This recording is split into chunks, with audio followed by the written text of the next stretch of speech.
interject with Nora. So we will get started. Thank you all for attending. Thanks, Courtney.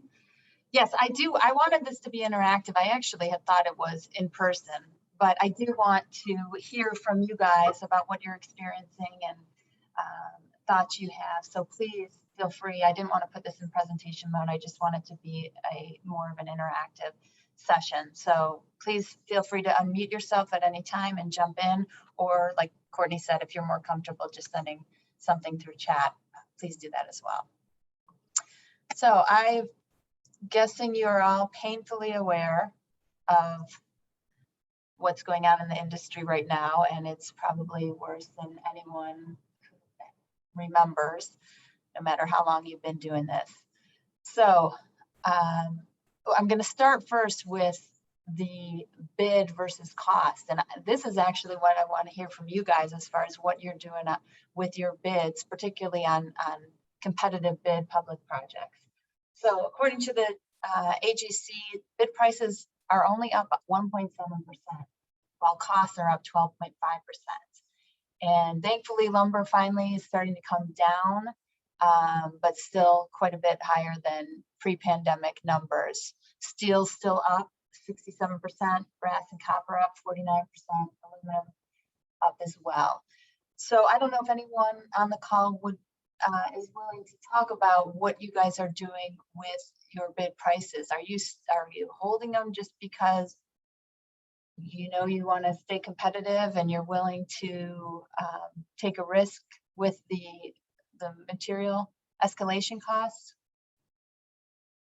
Does anyone want to share anything?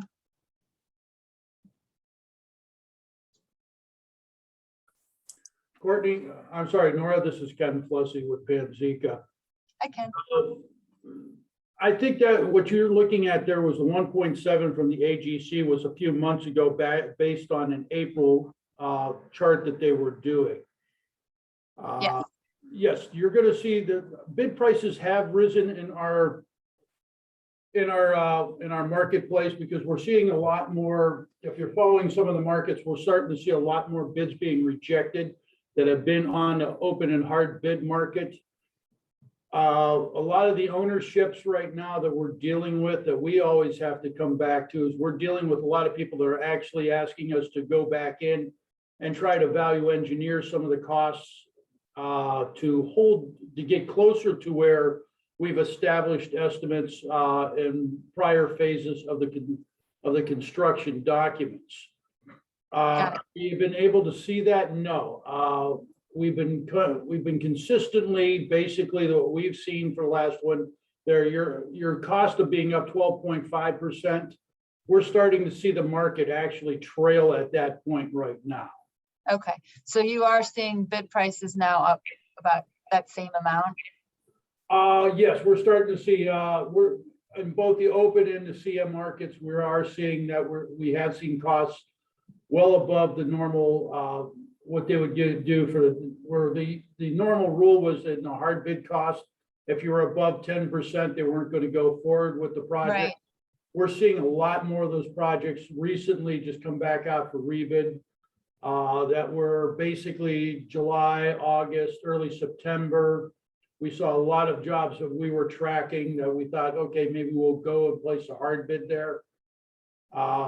We decided, just because of what we saw as the competition on the marketplace, being the number of bidders that they had up on there, that all of them were above the estimate range going into the project. So we have seen that cost start to come up. And I think that's mostly being driven also by the subcontracting market, increasing their numbers for that piece. That's what I was going to ask next. So you're seeing it from your subs as well, correct? Yes. Okay. Yes, we're actually finding that our subs aren't even, in certain instances, such as roofing industries and stuff like that, they can't even hold their price for a day. Yeah, we'll talk about that in a little bit, but yeah, that's the big thing. And it is, I'm glad they are. Not that they won't hold it, but I'm glad they're at least increasing their bids. So, I mean, the last thing anyone wants on a project is someone working on the job who underbid the job and severely underbid the job. So that is good to hear that you are seeing those subcontract bid numbers go up. And like I said, we will talk a little bit in as far as holding the bid, because that's become a huge issue that I see a lot, particularly on government projects, competitive bid projects, where, you know, for instance, the federal government oftentimes requires you to hold a bid open for 90 days, 120 days, sometimes even 180 days. And there is law in Ohio that says a general contractor who relies on a subcontractor bid when submitting it upstream can hold the sub to that number if the GC awards it to the sub within a reasonable time after it was awarded to the general contractor. But again, the last thing you want is a sub who is way underbid with the current conditions in the current market, because you're just asking for problems. So that is good to hear, and I really appreciate the feedback, Ken. Anyone else want to chime in? Okay, this is just a graphic depiction of the cost versus the bid. There have been times in the past 20 years or so where costs have really exceeded bid numbers, but not quite as high as what we've seen the last year. So like I said, I'm glad that that's now being rectified. Here's some more graphics just showing, and this is helpful. You know, we're going to talk in a few minutes about how to explain. Sometimes you have owners who are more savvy, others just want to, you know, ignore it and say this is your problem. But these are, you know, graphic presentations and communications and helping the owner understand what is really happening in the market is really helpful. And the more specific you can be, the better. We'll talk about that in a few minutes too. So here's just what's going on with the plastics and resin manufacturing. Price index way higher than it's ever been before, although it does look like it's leveling off a little bit, which is good news. Here's another graphic. This is going back for years to World War II. And you'll see this is steel, lumber, and aluminum. The increase is just astronomical compared to the last 70 years or so.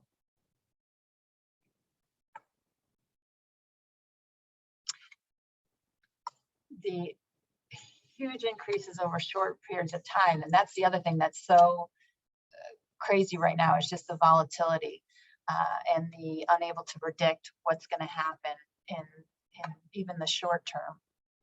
So this is another graphic showing 3-month price increases, which exceed 20% of all the different materials that are used: lumber, plastic, water pipe, copper, steel. And like I said, you guys are all painfully aware of the situation, I'm sure, but it's helpful to educate the owner so that they really understand what's going on with specifics. This is shortages as of May of 2021. And to Ken's point, this graphic probably looks a little different now, 6 months later. But it shows serious shortages and some shortages across appliances. I know, excuse me, there's still a lot of issues with appliances and availability of appliances. I'll give an example in a few slides about roofing material.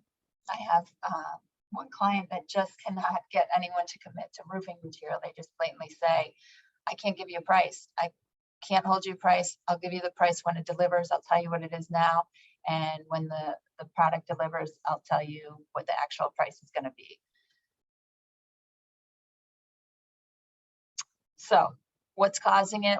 I think unless you're living under a rock, you know what's been going on. It's kind of a perfect storm of issues. So COVID was the impetus. And it's funny now because when you say to owners, I actually just had a contract yesterday come across my desk where an owner is saying, you know about COVID, there's no further It's not a reason for a delay. It's not an excusable delay. There's no cost increase as a result of COVID because you know about it.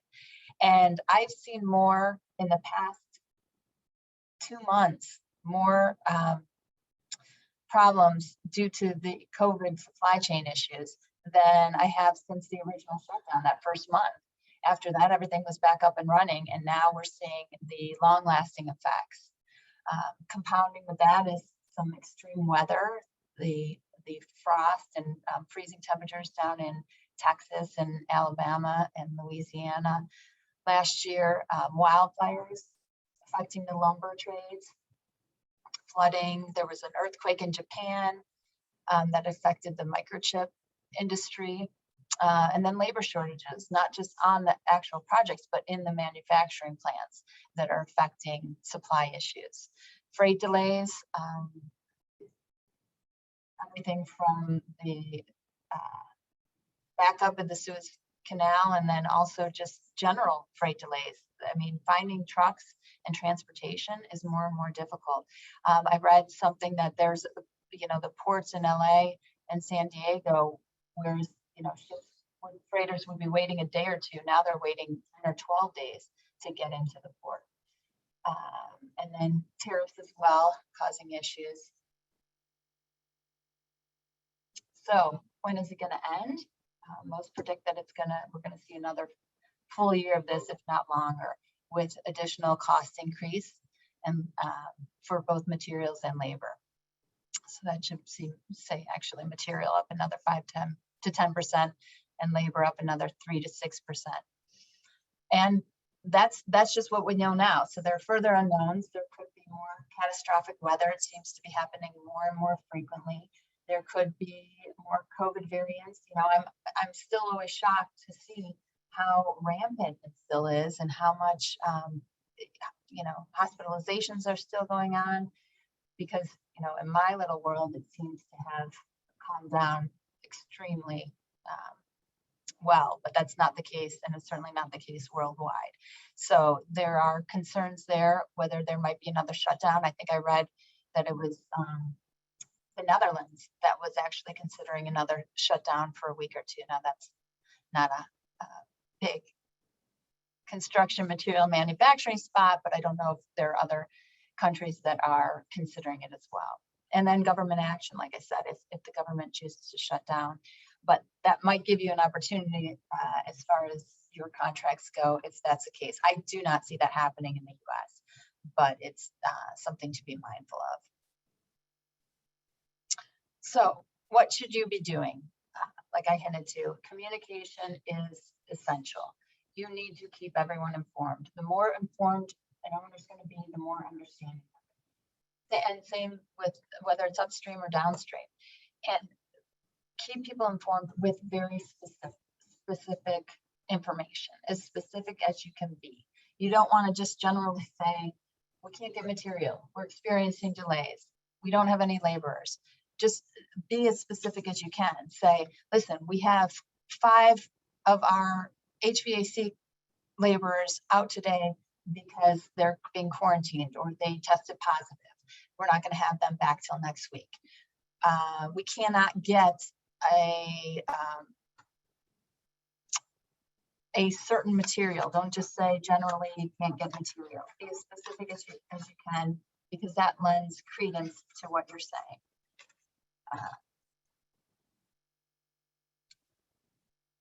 And then brainstorm ways to mitigate. So I'll tell you one example I have right now. I have a client that's trying to get a commitment on a mechanically fastened roof, when it's going to deliver and what's the cost going to be. And they are being told by the roofing manufacturer that the fasteners are what's holding it up. There aren't any fasteners to deliver. They can't confirm when they will deliver. And so instead of saying to your owner, I can't get the roof, I can't get a guarantee when it will deliver, be very specific. Say it's the fasteners that are the issue. Everything else is ready to go.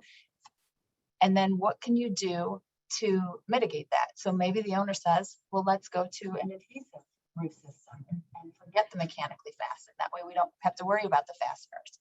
Or you can say, listen, I can source fasteners from another manufacturer. They're not going to be the roofing manufacturer's own fasteners, and so they're not going to warrant their roof system.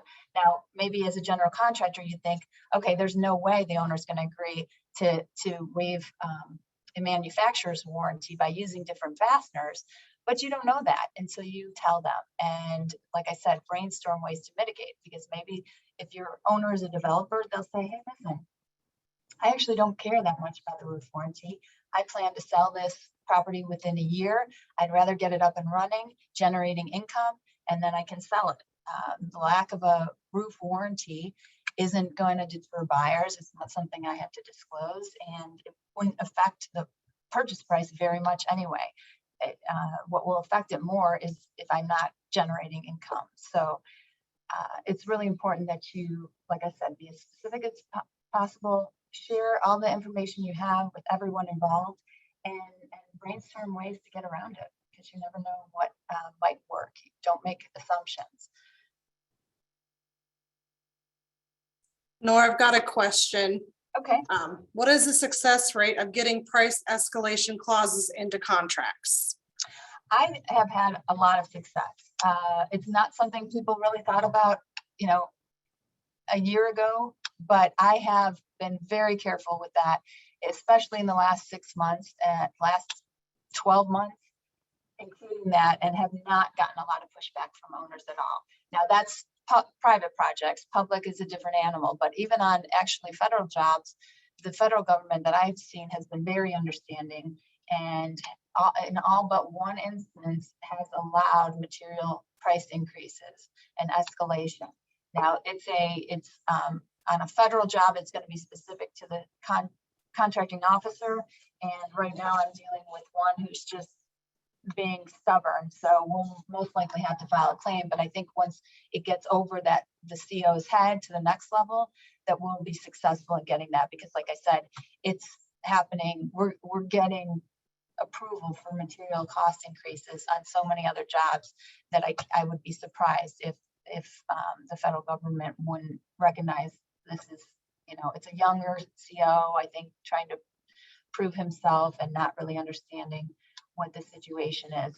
And like I said, the lack of information, I think, is probably the biggest deterrent for an owner. The more they understand, the more they know what's going on, the more they know this is across the board. It's inevitable. It's certainly something outside of a contractor's control. This is worldwide, and it's not just one GC who can't get something done or can't get a supply in. I don't know if anyone else wants to comment on their success rate.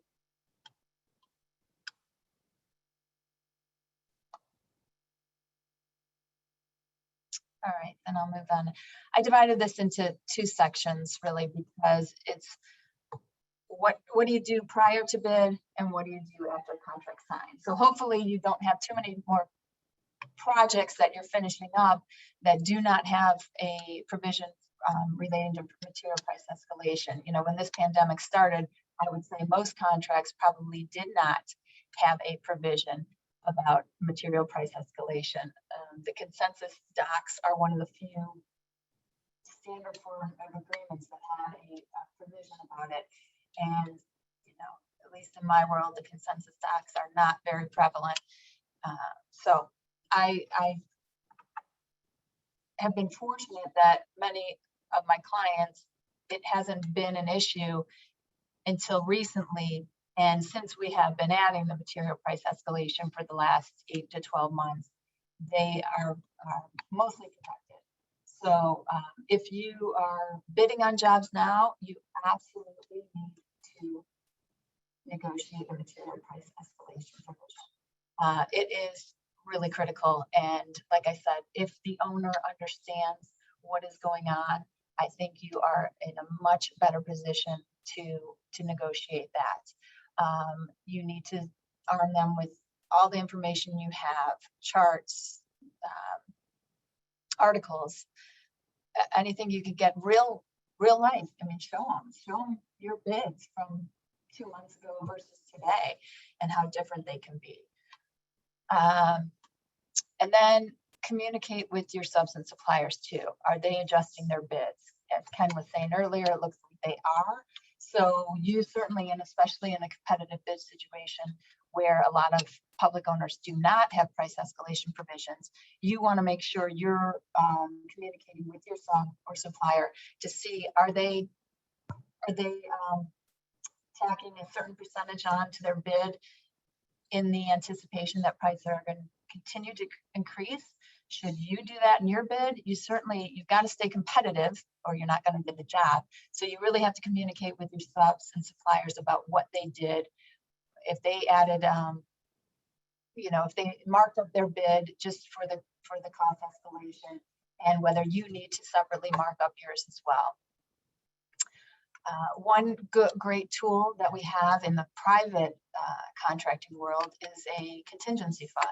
So often you have a contingency fund, either an owner contingency or contractor contingency or both. This, the material price escalation is an opportunity to do a separate special contingency fund. Often contingency funds have shared savings, so there's a motivation to both the owner and the general contractor. For material price escalation, to make it more attractive to the owner to have this special contingency fund, you can agree that there won't be a shared savings because that's not the market. The fluctuation in market is not anything the contractor can control. So really there shouldn't be an incentive or a share in the savings because there's nothing the contractor can do, and that gives the owner more reassurance that this is going to just be, the contractor's not going to take anything if there is a increase, and they're not going to, they don't have any skin in the game. Essentially, it's just a market fluctuation. Also, prior to bid, you should be considering about whether you can order materials early, have them delivered early, if that might, then you're hedging against costs going up even further. But with that, and why you should consider it prior to bid, is that you have to consider other costs associated with that. Where do you store it? How do you store it? Do you have room on site to do it? Do you need to store it somewhere off site? And is there a cost associated with that? You also want to include disclaimers in your bid proposal to the extent you can. You're not going to get away with this on a public project, but on private, you want to, when you're giving a price, if you're not to the contract negotiation stage yet, certainly if you're subcontractor, you want to have some kind of disclaimer that says prices can increase. We can't guarantee this. We can only guarantee it for 10 days or 5 days. Hopefully it's more than a day like Ken is seeing, but you do have to include some kind of disclaimer to allow for that. All right, so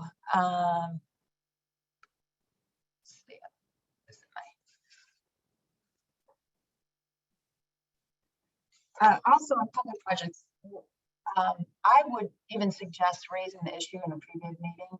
Now, there's no guarantee at all that a public owner is going to care.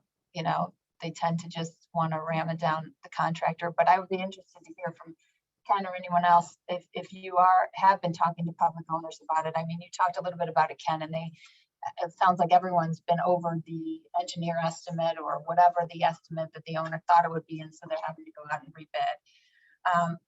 Have you been seeing public owners consider price escalation adjustments? Ken or anyone else? The only time you see them to take the price escalation is after they've received the bid. Okay. I mean, that's when it comes back and they're trying to get the project going forward. They go back and take a look at what funds they have available. I have not seen or not heard of anybody making adjustments at the time of bid or during a contract as of yet. Yeah. And you know what? It's an opportunity to educate. Now, public owners are very notorious for not negotiating and, being very slow to the game. But for instance, ODOT has always had a asphalt binder price index, and you get paid, the contractor gets paid based on that, that market value at the time the asphalt is purchased. So there is something, and we'll talk about it right now. I mean, it could work to the owner's advantage too. So we don't know. In 6 months, when you're actually purchasing materials on a project that you're bidding right now for a public owner, prices could go down significantly. And so the owner could take advantage of that. We'll start first with just some sample material price escalation provisions. So the consensus docs, as I mentioned, is one of the few form documents that had something. Theirs is very extensive. It's actually a contract amendment, and it addresses both time and price impacts. It calls for an adjustment in baseline prices, and it goes either way, like I said. So if material prices go down, then the owner would get the benefit of that. If they go up, the owner would have to pay. But it's a good compromise, and it's a good opportunity to show the owner what the advantage would be to them to have a provision like this in their contract. It does require, like I said, it's pretty extensive, and your consensus docs will let you download this for free from their website. You do have to register, but you can download, I think, up to 3 sample documents before they start charging you. But like I said, this could be it would be mutually beneficial to both parties, which is definitely a way to get the owner on board with this. You have to be careful, like for instance, the consensus docs requires notice to the party, written notice, and the backup documentation. You also want to be very specific, and the consensus doc form requires you to be specific about which materials that will be subject to the adjustment, and what are the baseline prices. So you want to have both parties agree on your starting point, whether it's at the time of bid, at the time of signing the contract, whatever that is, you want to actually set that. And they give space to give that dollar amount, how it is currently priced, and that becomes your baseline price, and then it's adjusted at the time of purchase. You want to be very careful if you do have a material price escalation provision, especially one that goes both ways, meaning the owner gets the benefit of any decrease in cost. You need to have a similar provision in your downstream contract, so that you as a if you are the general contractor, you're not left holding the bag if material costs decrease. So be very careful of that, and you want it to match as closely as possible with whatever you have going upstream.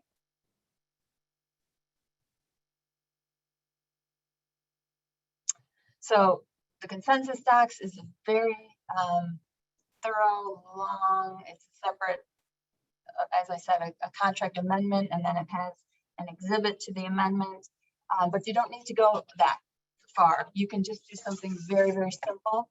This is a simple pro-contractor provision. It just says contractor shall be entitled to an adjustment of the contract sum for additional cost of materials if the cost increased more than 5%. And that's just, like I said, a sample. That number, that percentage can go up or down. Obviously owners are going to want it to go up. And if you can't negotiate anything more, then, even if you have to agree to 20% or 30%, you're still benefiting. And you can do this. This is prior to bid, but if you have current contracts in place and you're seeing issues and you're seeing subs that are saying, I can't do it, and I have to just walk away from this job, things like that, talk to your owner and see if you can negotiate an amendment to the contract to include something like this.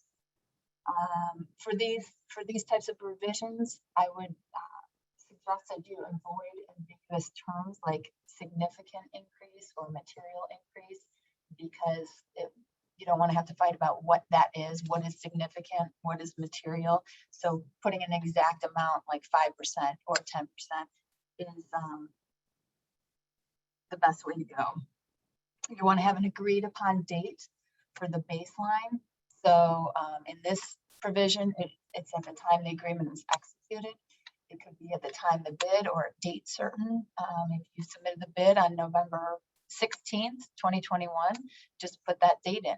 If you use, as this one does, the date of the agreement, you need to make sure when you actually sign the contract, because when you bid the job and when you negotiate it, often that takes weeks or even months. You want to make sure if your material and price escalation provision includes or states that it's at the time the agreement is executed, that you've done your due diligence and have increased your contract sum to account for the current cost of materials.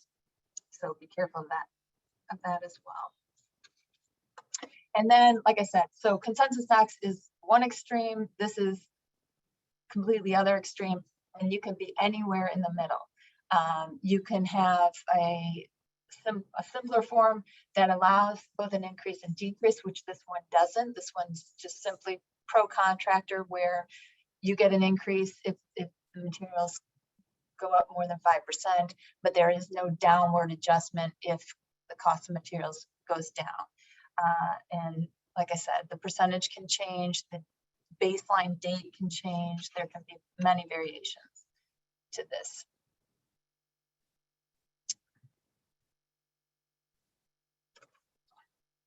This is actually just be mindful if you are currently working on a project, be mindful of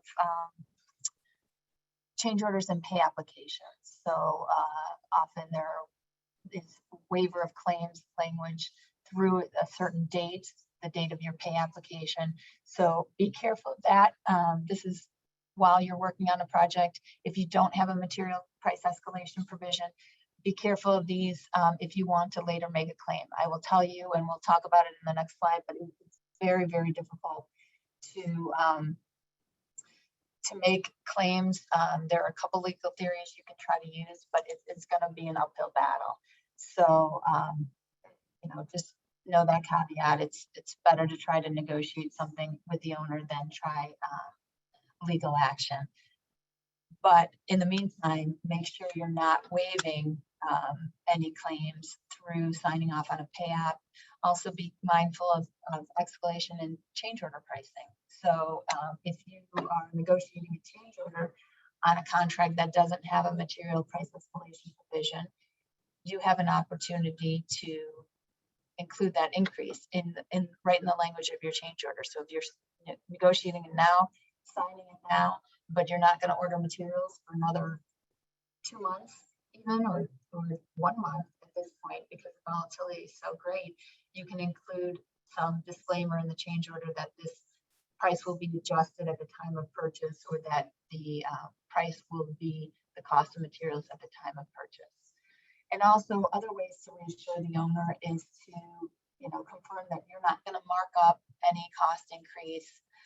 That goes, like I said, all that can be in the contract provision. I showed you a very thorough one and a very simple one, but there are so many variations in between that you can do to reassure the owner and show them that you're not looking to profit off of this. You're just trying to cover actual costs and protect yourself and suppliers as well.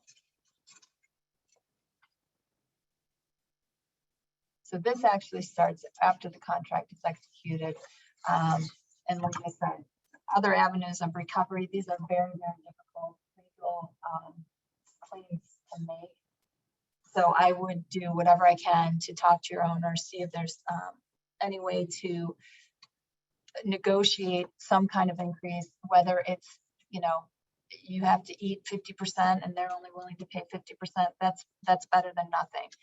Because if you can't reach an agreement, these other avenues of recovery are going to be difficult. Force majeure, I'm sure you all are aware of a force majeure provision that you probably weren't aware of before March of 2020, but now you are painfully aware. However, those provisions typically only allow additional time, and not additional money. So if you have one of those, it's probably going to be limited to time and not to cost. Other issues, again, impossibility and practicability. That's not going to get you more money. If you know, you're required to deliver the roof. There's a milestone date for a dried-in building, and you cannot get the roof materials to get that building dried in. You're going to be excused from meeting that deadline, but if the materials increase cost by 30%, you're not going to get that the benefit of that within possibility legal argument. The best one probably is when you're trying to negotiate with the owner, but again, a very flimsy legal argument that I would not take to a trial is every contract has the inherent duty of good faith and fair dealing. And so you can make an argument to the owner, but this is absolutely what is happening. There's no question. There's no way anyone can question that this is across the board and that this is real. This is what the market is right now. And so you owe us some concession, both in time and in cost, to deal with these issues.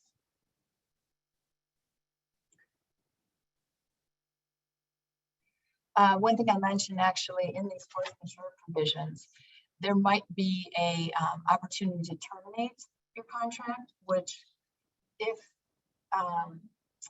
you see costs increasing so greatly and you have no other way to recover those costs, and you have an owner who is not even willing to consider any cost increase, if you have an opportunity to terminate because of a force majeure event, whether it's another government shutdown or just a shortage in supply, then you may want to take it. I mean, you have to look at, if you're really going to take that huge hit, you might want to go that route. So that's all I have. I see there are two. I don't know if we already discussed these. Let me look. Okay. Looks like we already covered this. Does anyone else have any questions or comments?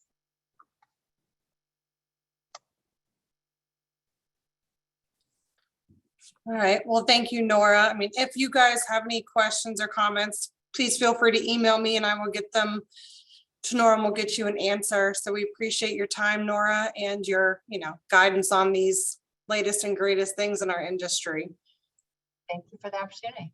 All right, and we will, and as you saw for the people that were on earlier in the call, we have some introduction, intermediate blueprint reading classes coming up and estimating. If you would like to send anybody from your company, those are coming up starting December 8th. Other than that, enjoy the last warm day and we'll see you around. Take care, everyone. All right, bye.